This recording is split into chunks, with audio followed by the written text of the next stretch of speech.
మార్కెట్‌లోకి కొత్త స్కామ్ వచ్చింది. అదే రెంటల్ అగ్రీమెంట్ స్కాము. సో, దీంట్లో ఏంటి అంటే ఎవరైతే టూలెట్ బోర్డ్స్ పెడతారో వాళ్ళని టార్గెట్ చేస్తూ ఈ గ్రూప్ ఎవరైతే ఉన్నారో వాళ్ళు స్కామ్స్ చేస్తూ ఉన్నారనమాట. సో, దీంట్లో ఏంటి అంటే వాళ్ళు రెంట్‌కి టూలెట్ ఎక్కడైతే పెడతారో అక్కడికి వెళ్లి ఆ ఓనర్ తోటి రెంటల్ అగ్రీమెంట్ చేసుకొని వాళ్ళకి 3 మంత్స్ నుంచి 6 మంత్స్ వరకు కూడా అడ్వాన్స్ ముందే ఇచ్చేసి మాకు లాంగ్ టర్మ్ మేము ఉంటాము అని చెప్పేసి రెంట్‌కి దిగటం జరుగుతుందన్నమాట.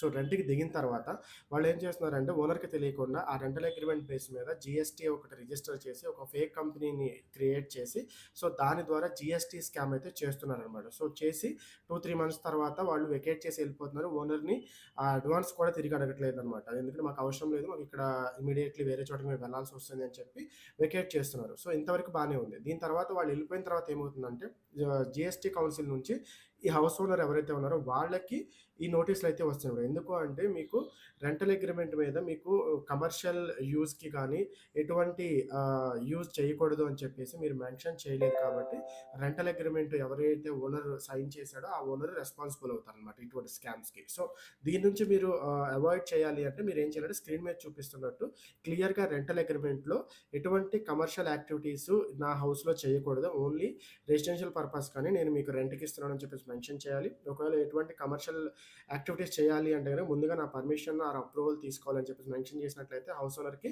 ఎటువంటి ఎటువంటి ఇబ్బంది లేకుండా ఉంటుందనమాట. సో, ఎవరైతే హౌస్ టూ లెట్ పెడుతూ ఉంటారో ఎక్కువగా తెలిసిన వాళ్ళలో వాళ్ళందరికీ ఈ వీడియోని షేర్ చేయండి. అలాగే అందరికీ ఇన్ఫర్మేషన్ రీచ్ అయ్యేటట్టు మన మన వీడియోని లైక్ చేస్తూ ఛానెల్‌ని ఫాలో చేస్తూ ఉండండి.